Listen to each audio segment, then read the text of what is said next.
Actualice esa cosa, ¿ya? Sí, dale el PowerPoint eso. Bueno, ya, vamos. Eso está en el PowerPoint de guía. Vamos. Ya, antes de comenzar bien a indagar lo que trataba el paper, quisiera partir haciéndoles una pregunta que encontré que era muy interesante. Y es que ustedes sabían que la investigación sobre el calor basal generada en el cuerpo humano es un estudio que se lleva hace más de 2000 años. Es bien interesante, la verdad.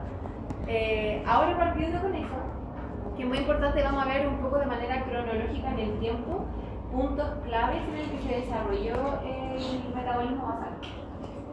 En el siglo XVIII, Lavoisier, que era un químico, relaciona el metabolismo con la combustión biológica. Esto lo hizo a través de la combustión de una vela. ¿Y es por qué? Resulta que ustedes se dan cuenta que una vela empieza a consumir, usa como ciertos combustibles y el oxígeno para poder generar calor.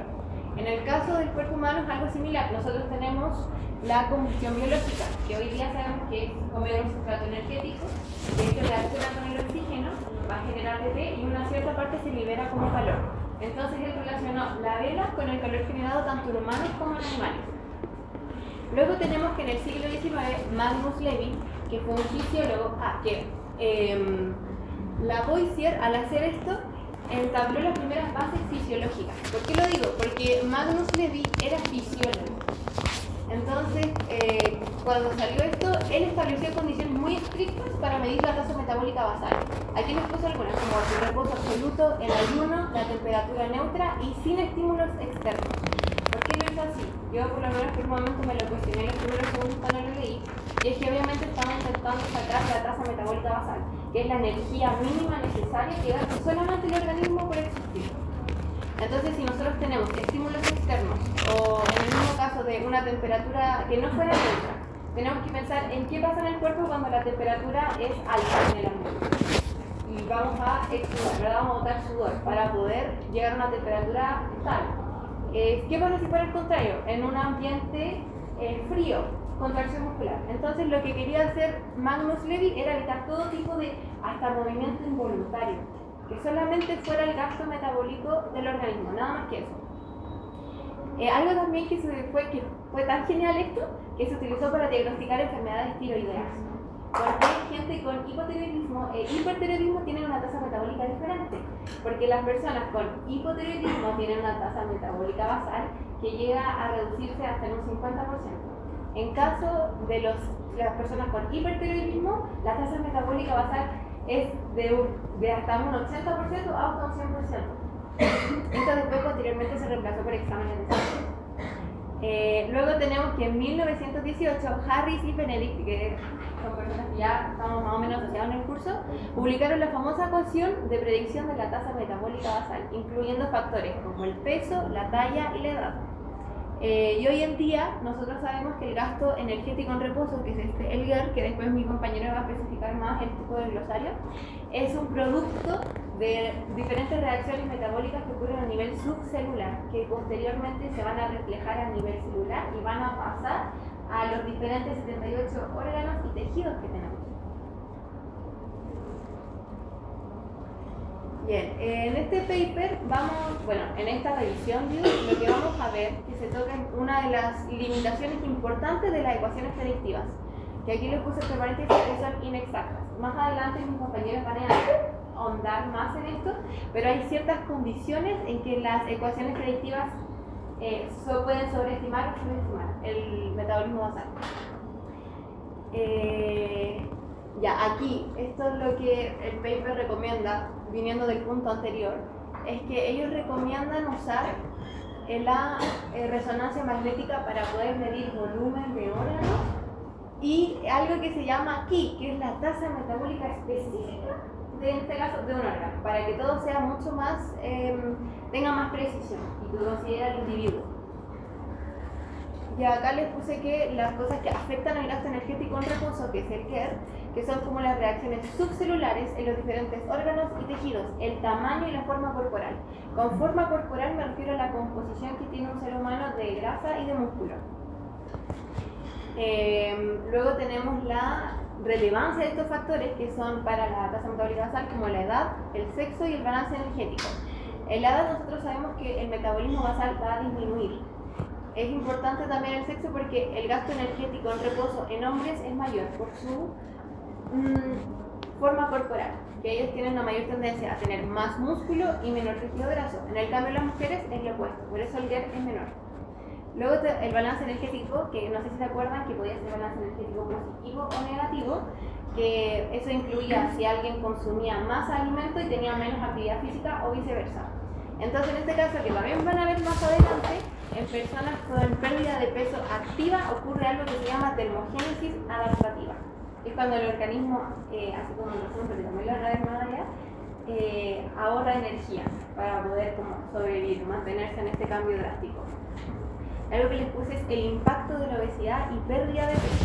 Que esto examina cómo el cuerpo se adapta al exceso de peso, que se llama que ocurre una hipertrofia de órgano para soportar la demanda metabólica, que se llama zimorfosis, que eso también se ve en la revisión. Aquí tenemos los conceptos que vamos a ver en la siguiente explicación de este lindo paper. Aquí tenemos la definición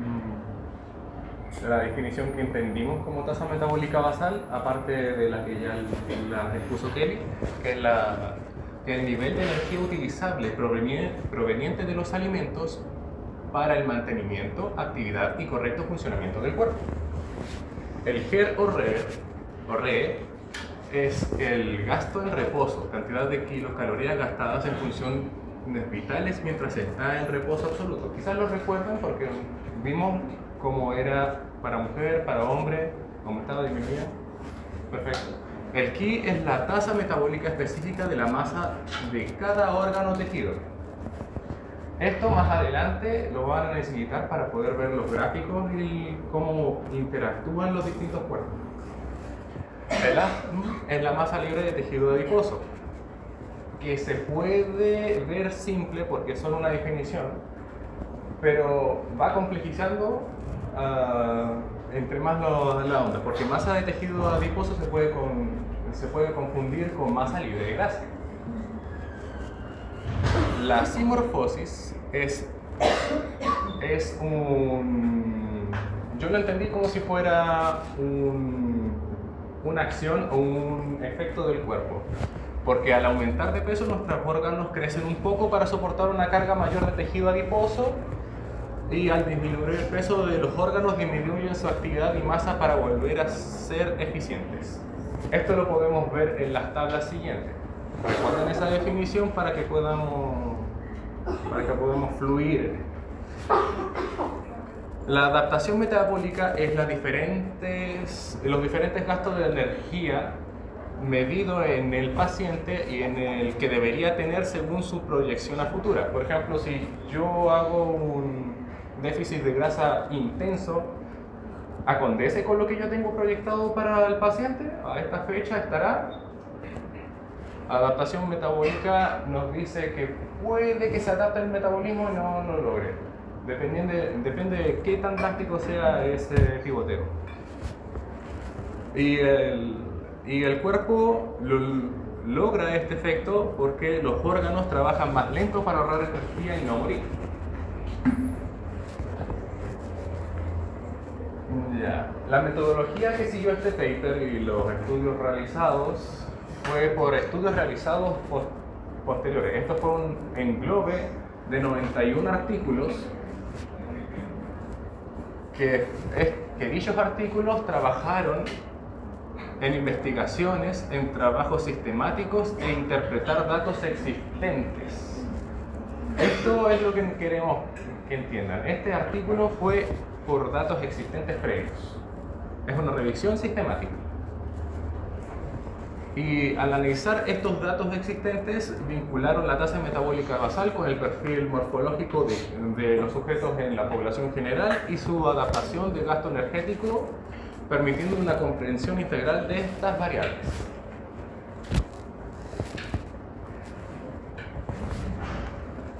Ya, los materiales, aquí vemos que son 91 artículos, como dije antes, que respaldan cada definición de esto. aunque ustedes, si vieron el artículo, es como de 4 papers, son 91 artículos de cada uno como de 200, con sus respectivos sujetos de prueba, con su respectivo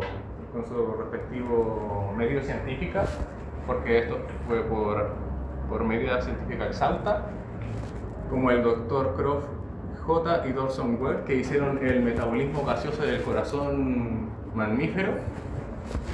Ellos investigaron el consumo de oxígeno y la producción de dióxido de carbono en el corazón mamífero, estableciendo bases sobre el metabolismo energético cardíaco y su dependencia del flujo sanguíneo, concluyendo que el metabolismo gaseoso es proporcional al trabajo realizado por el corazón.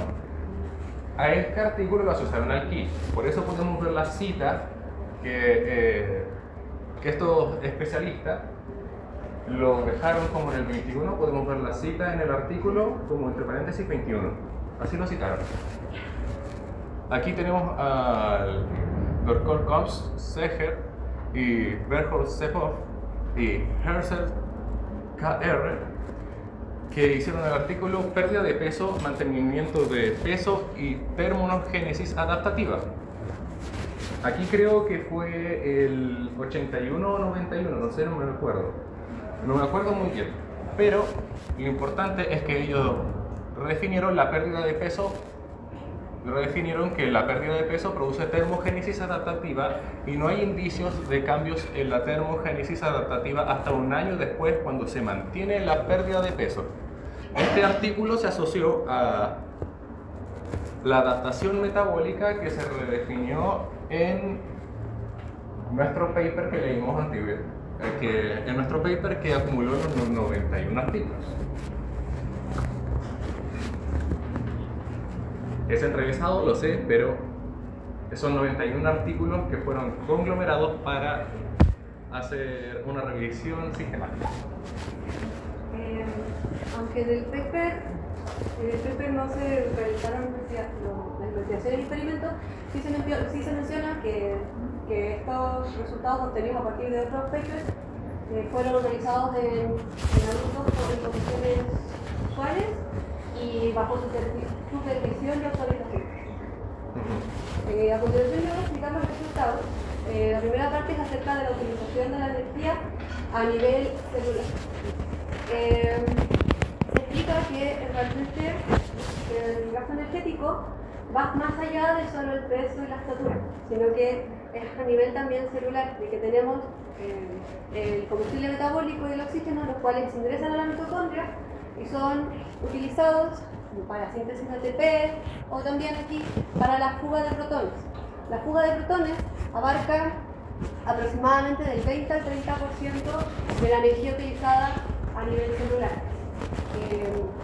Luego, el resto de la energía utilizada para síntesis de ATP se puede utilizar para síntesis de proteínas, para bombas de ATPasa o para procesos metabólicos.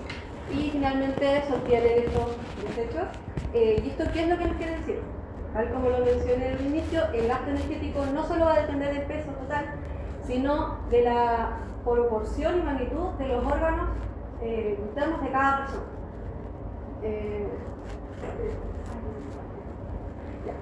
La siguiente parte abarca acerca de la tasa metabólica específica, o sea, el I mencionado anteriormente, y el costo aproximado es el costo aproximado por cada tejido o órgano del cuerpo. Acá se puede ver una tabla donde explica los distintos órganos, la masa a nivel kilogramo, el ki y la energía expendida. Se puede ver acá que en cuanto a tejido adiposo hay una gran diferencia, ya que esta tabla está diferenciada por género, en cuanto a hombres y mujeres. Las mujeres tienen mayor cantidad de tejido adiposo que los hombres, y aquí mismo también se puede ver que tienen mayor cantidad de masa muscular los hombres, a diferencia de las mujeres. Y esto se puede ver acá, específicamente acá, porque ¿qué pasa aquí? Aquí me explica que en cuanto a tejido adiposo, el gasto que ocurre es mucho menor en proporción al tejido muscular, a la masa muscular. ¿Y esto qué quiere decir? Esto explica el hecho de por qué las mujeres tienen una tasa metabólica menor a la de los hombres, ya que tienen mayor cantidad de tejido adiposo a diferencia de los hombres que tienen mayor cantidad de masa muscular. Y esta tabla de acá es un poco parecida a esta, ya que también me menciona una cantidad de órganos y tejidos del cuerpo, Aquí me los pone el nivel de masa, el kilogramos del cuerpo, el porcentaje de masa dentro, el gasto energético en reposo y la masa libre de tejido adiposo. ¿Qué podemos destacar de acá? Al igual como se pudo observar acá, el porcentaje de tejido adiposo en la mujer es mayor que la del hombre. Y de igual forma aquí, como se lo mencioné anteriormente, el tejido de porcentaje de masa muscular en el hombre es mayor que en la mujer. ¿Y acá qué se ve? Se puede ver que el tejido libre, o sea, la masa libre de tejido adiposo en hombres es mucho mayor que en mujeres. Esto quiere decir que los hombres tienen mucho menos tejido adiposo que las mujeres. Por ende, van a tener un gasto energético mucho mayor al de las mujeres. La siguiente parte abarca acerca de las características fenotípicas de las personas en base al gasto energético. Como se mencionó en un inicio, van a haber diferentes factores que van a relacionarse con el gasto energético de las personas. Algunos de los factores pueden ser, bueno, aquí vemos la arquitectura del gasto energético. Si vemos el peso solo va a representar el 70% aproximado del gasto energético en reposo. Pero si al peso mismo le sumamos el sexo, la edad, la altura, le van a explicar cerca del 80% del gasto energético en reposo. Y así mismo se puede resumir como que la masa total de los órganos explica cerca del 90 hasta cerca del 90% del gasto energético en reposo. Hay un 10% restante y en el paper se menciona que este 10% aún puede, o sea, todavía no está con claridad. De hecho, puede variar, porque por ejemplo puede ser que la mujer esté con menstruación, embarazada, o la persona puede tener ciertas características internas que vayan a variar este gasto, como alguna enfermedad o limitación. El siguiente factor fenotípico puede ser la raza y etnia. Se menciona en el paper que las personas afroamericanas tienen aproximadamente un gasto energético 5% mayor al de las personas no afroamericanas. ¿Y esto cómo se puede explicar? Y es porque las personas afroamericanas tienden a tener mayor cantidad de masa muscular y ósea. Y al tener mayor cantidad se debe hacer más. Asimismo, como se mencionó en un inicio, Kelly mencionó el tema del envejecimiento. A medida que avanzamos con la edad, nuestro gasto energético va disminuyendo. ¿Y esto por qué? Es dado que con la edad perdemos masa muscular y también se pierde la actividad de la bomba sodio-potasio TPA. Así como también disminuye la producción de proteínas. Y como vimos en un inicio, la producción de proteínas hace una gran parte del gasto energético también a nivel celular. Y en esta tabla es básicamente lo que les mencionaba anteriormente, que se puede ver aquí que tanto un hombre como una mujer, ambos de misma edad, pero con variado peso y estatura, generan un gasto energético muy distinto. Esto dice que la edad no solamente no, las personas de la misma edad van a gastar lo mismo. El siguiente resultado abarca acerca de la dinámica del gasto energético en reposo. Se explica que las personas que están bajando de peso tienen un gasto energético en reposo distinto al esperado, diferente al esperado. ¿Qué se puede ver? Como se mencionó al inicio, aquí se pone en práctica los términos adaptación metabólica y simorfosis mencionados anteriormente. En este experimento aquí se puede ver en esta tabla las fases en las cuales pasa una persona cuando está bajando de peso. Está la fase 1, la más chiquitita. Esa muestra un decaimiento rápido y de la más corta. Muestra un decaimiento rápido. La segunda, que está de acá, esta es la fase 2. La fase 2 es la más duradera y muestra igual un decaimiento, pero un poco más parcial, o sea, es más lento. Y finalmente, la fase 3, la cual el cuerpo ya se adapta y se detiene la pérdida de peso. Luego acá se puede ver esto, es la ingesta de energía, porque esta es el peso, la pérdida de peso con el tiempo y esta es la ingesta de energía. A estas personas se menciona que se les hace una déficit, una pérdida de peso y se les parte a la mitad su ingesta calórica. O sea, hasta el 50% están con su ingesta calórica habitual, 50%. Se puede ver que si se baja, al tiro empieza el decaimiento notable. Esto de acá que dice acá, AT, significa la adaptación metabólica. ¿Y qué quiere decir? Como se mencionó, la adaptación metabólica es la diferencia entre el peso estimado y, o sea, el peso real y el peso estimado, la diferencia entre ambos. Y se puede ver que aquí estaban en cero y cuando empezó la pérdida, o sea, la disminución de la ingesta aumentó. ¿Qué quiere decir que ha aumentado? Que empezó a perder menos peso. O sea, que la ingesta fue más, la diferencia entre ambos fue más amplia. ¿Y por qué se produce esto? O sea, ¿qué produce que empecemos a gastar menos?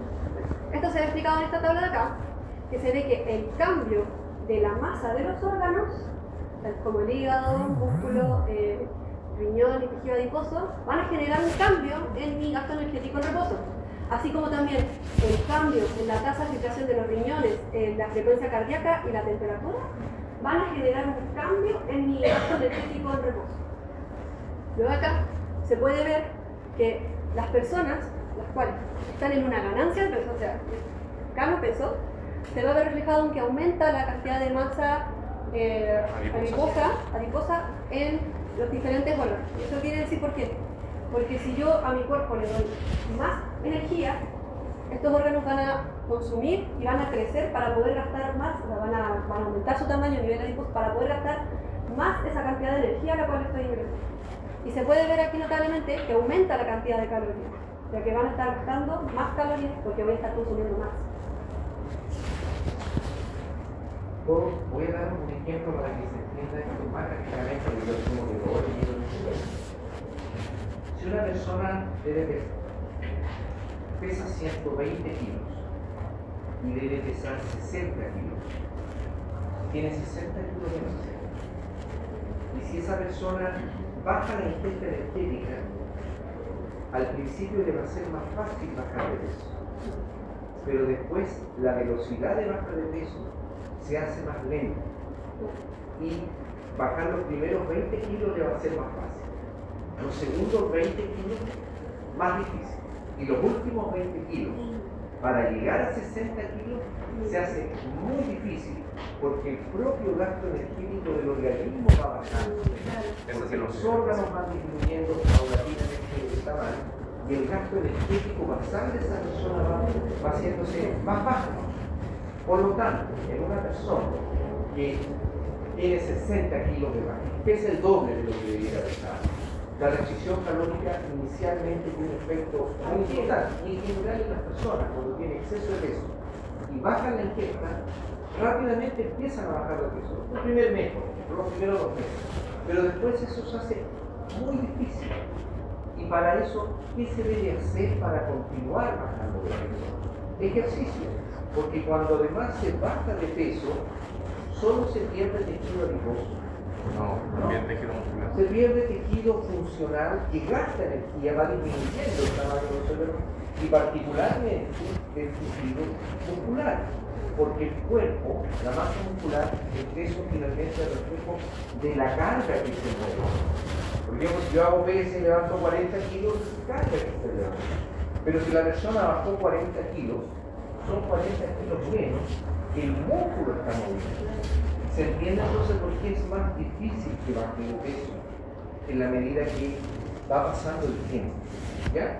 Y de hecho se puede interpretar como un mecanismo de emergencia, o sea, de supervivencia. Como le está dando menos energía al cuerpo, el cuerpo empieza a gastar menos para poder sobrevivir. Y por eso la pérdida de peso va a ser, a medida que pasa el tiempo, más difícil. Porque en un inicio tiene un suministro un poco más grande y ya luego va a estar empezando a actuar como de emergencia. Y cuando comparamos al final los dos hombres, el hombre en su peso normal y el hombre de 120, vemos que sus órganos ya están en un modo ya de estándar, muy eficiente. Cuando ya está en el tejido adiposo, sus órganos ya no tienen eficiencia, están gastando como pueden. La siguiente parte de los resultados es acerca de la adaptación metabólica. Se explica un experimento en el cual en 1912 Agustino Levancin se sometió a un ayuno total de 31 días bajo la supervisión de Francis Gardner Bennett. Este estudio permitió medir qué le pasa al metabolismo cuando el cuerpo deja de recibir energía por completo durante un mes. Entonces, se realizaron estos 7 exámenes. El primer gráfico explica la pérdida de peso a medida que aumentan los días de ayuno, que como se puede ver es decae. Y como se ve el profe, en el inicio, como contaba el profe en el inicio, como pan, y después es un poquito más lineal. La siguiente explica la energía, el gasto energético al dormir a medida que pasan los días de ayuno. Y se puede ver, el azulito es la ingesta, o sea, no, la calorimetría indirecta, y el naranjito es la calorimetría directa. Y como se puede ver también, decae bastante. O sea, en un inicio es un poco más abundante, pero luego sigue cayendo, más lento, pero sigue decayendo. La de acá también nos muestra el gasto energético mientras dormimos a medida que avanzan los días de ayuno, pero se nos muestra este negro de acá, esta nueva variable. Este negrito muestra lo que se predice, o sea, lo que se predice, lo que se estima que se debería bajar en teoría. Pero, como se puede ver, está sobre lo real. O sea, ¿qué quiere decir esto? Que los cálculos sobreestiman realmente la pérdida real en una persona que está en déficit. Y finalmente aquí se puede ver el ki evaluado también a medida que pasan los días de ayuno. Como se puede ver también, al igual que el naranjito, la calorimetría indirecta, o sea, directa, y el azul la indirecta, la calorimetría indirecta. Y se puede ver que el negrito también está sobre el real. ¿Qué podemos asumir de esto? Que los cálculos y las fórmulas para calcular este tipo de gastos no son funcionales para personas que están en déficit, en pérdida de peso, en una dieta restrictiva de calorías, porque no toman en cuenta el mecanismo de emergencia que activa nuestro cuerpo para ahorrar esta energía. Ahora, a continuación, les mencionaré la discusión del paper. Bueno, el paper discute que, o sea, los autores discuten que ahora tenemos una comprensión más profunda acerca de cómo funciona el gasto energético a nivel celular.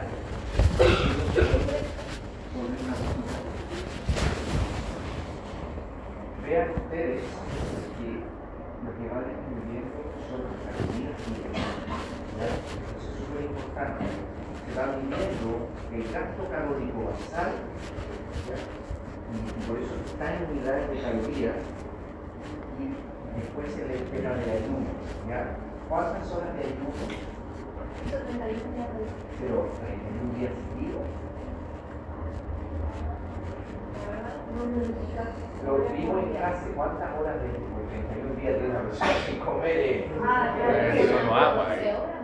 12 a 14 horas. En estos estudios no es que la persona esté todos esos días sin comer, es simplemente horas de ayuno. Exacto, ¿ya? ¿Y qué es lo que ustedes ven? El gasto del metabolismo basal, o el gasto metabólico basal va bajando. ¿Ya? Ya, después vamos a seguir. Bueno, la discusión, los autores discuten que tenemos una comprensión bastante profunda acerca de cómo el calor basal se deriva de reacciones celulares en nuestras 78 horas. Aún así, los fragmentos, o sea, los modelos actuales son fragmentados porque se desarrollaron en muestras más homogéneas y pequeñas. Entonces, falta integrar mucho la diversidad actual para poder entender mejor estos mecanismos. Así mismo, como se mencioné antes, se ve que las ecuaciones estadísticas son útiles para personas con peso estable y en situaciones caras, pero son muy limitadas, ya que, por ejemplo, la pérdida de peso se activa la adaptación metabólica, entonces es imprecisa. Y asimismo se destaca el concepto de simorfosis, el cual explica cómo el cuerpo se va a remodelar económicamente ante la obesidad, o lo que tiene implicancias directas como calculamos los requerimientos energéticos en estos mismos pacientes.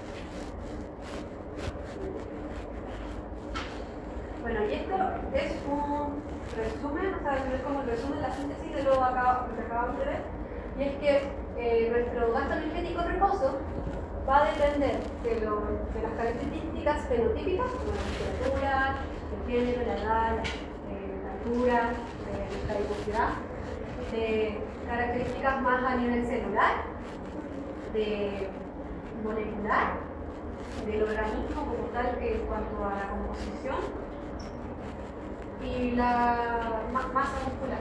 Y todo esto sumado nos puede explicar el gasto energético del reposo. Bueno, ahora yo presento la conclusión, que la conclusión nos basamos en el texto, en nuestra opinión personal. Bueno, lo que propone la conclusión del texto es que conocemos cómo influye la composición corporal, si conocemos los mecanismos de producción de calor, los mecanismos moleculares en el cuerpo, hay límites que todavía no enfrentamos, como por ejemplo los modelos cercados. Predecir el gasto energético a distintas edades cambia. Y como bien mencionó Martina, las etnias en la población global. Tenemos una gran diversidad de etnias a nivel mundial y no todos los cuerpos son iguales. Entonces, eso es un sesgo que tenemos que sobrepasar ese límite. La falta de integración clínica. A veces no tenemos, lo que dice el texto, tan estandarizado cómo hacer la tasa metabólica basal. Porque, por ejemplo, tenemos métodos de calorimetría directa, indirecta, tenemos distintos tipos de ecuaciones como la de Oxford, la Knitting, la de Harris y Benedict. Entonces, todas estas, si ustedes las prueban en una sola persona, le van a dar resultados distintos. Entonces, esto es lo que dice el paper, que tiene que ser más estandarizado. Bueno, en conclusión, nos queda un campo bastante amplio de investigación para poder llegar a un mecanismo biológico basal que sirva para todas las personas individualmente, independiente de su etnia, de su sexo, de su composición corporal. Ahora tenemos los comentarios del grupo, esto es lo que teníamos nosotros. ¿Qué motivó a los investigadores a realizar esta investigación? Bueno, precisamente lo que hemos explicado, que es evaluar las fórmulas de predicción. Las que más mencionan el texto es la de Harris y Benedict, y se quería examinar la realidad biológica de los órganos y tejidos, como vimos en las tablas anteriores, la tasa metabólica específica, el peso promedio entre hombre y mujer de cada órgano. Eso quería hacer este recuento de investigaciones. ¿Y qué proyección tiene el texto? Bueno, el texto nos proyecta a nosotros a cómo podemos llegar a, por ejemplo, ¿cómo se llama? Medir nuestra tasa metabólica corporal, como por ejemplo con un DEXA.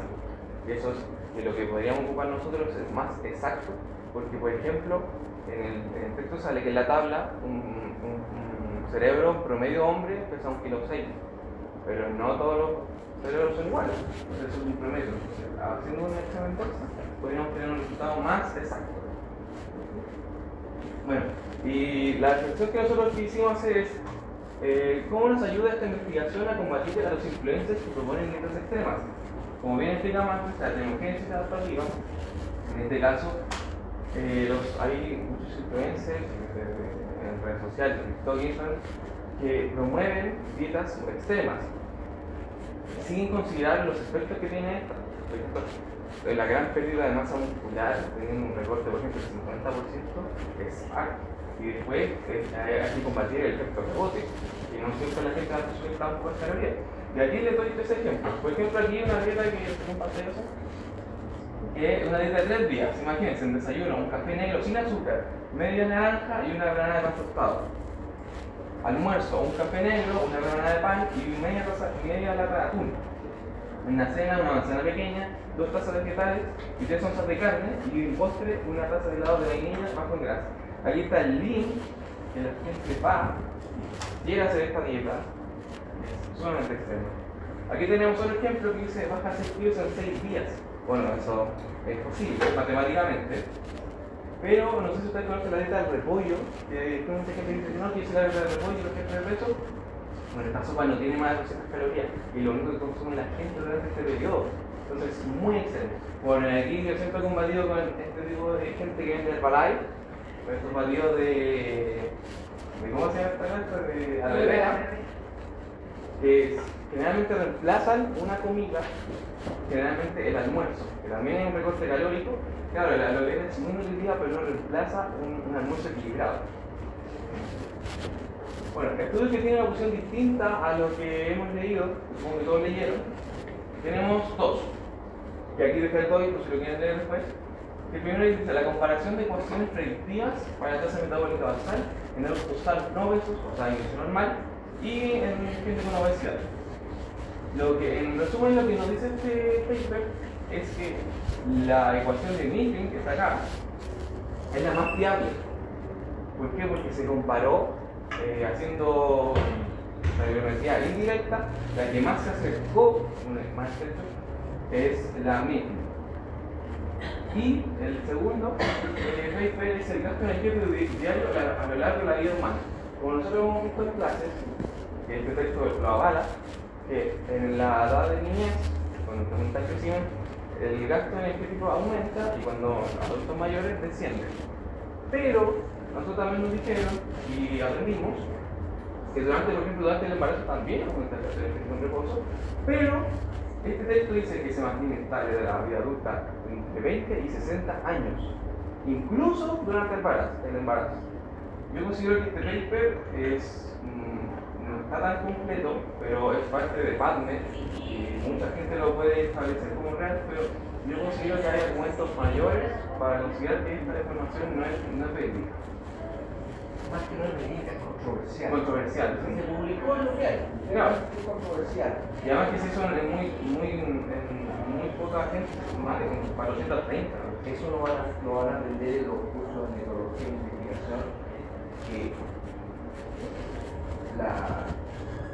los artículos siempre tienen sus pros y sus contras. Claro. Y uno de ellos, particularmente el metabolismo energético, lo que es tiene que ser claro. Y no tener el sesgo de que solo miran a una población. Porque si yo hago un estudio en el Homo chilensis como nosotros, lo comparo con el Homo holandesis, con los holandeses, van a haber diferencias, ¿no? Entonces, esos son ceros, eso no van a aprender más adelante. ¿Ya? Bueno, ¿alguna duda? ¿Alguna duda? Nada, ¿no? ¿Alguna pregunta? ¿Alguna palabra, término? Leyeron el artículo y echen la prueba, y este es un reforzamiento de todo lo que yo tengo una pregunta. Usted hablaron del impacto de las proteínas. ¿Cómo las proteínas impactan en el gasto energético? ¿Ya? Que la síntesis de proteínas en nuestro organismo aumenta el gasto energético o lo baja. Aumenta. Y cuando tuvimos la clase de proteínas, de aminoácidos,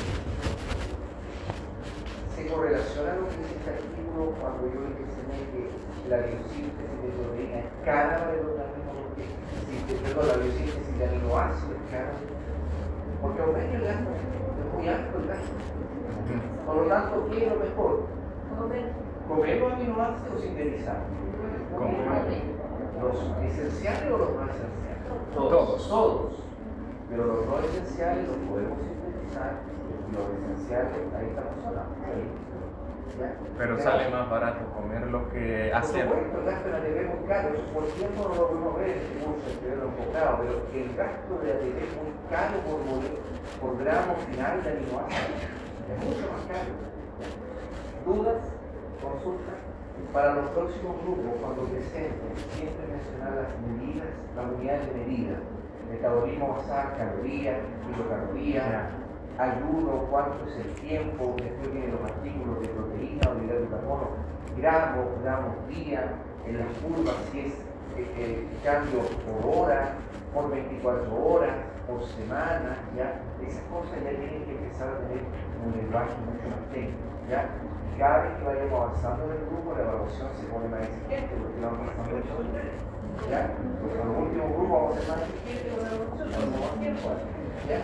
Bien, vamos a dar un recreito. Bien, yo tengo las 4 por 5 minutos.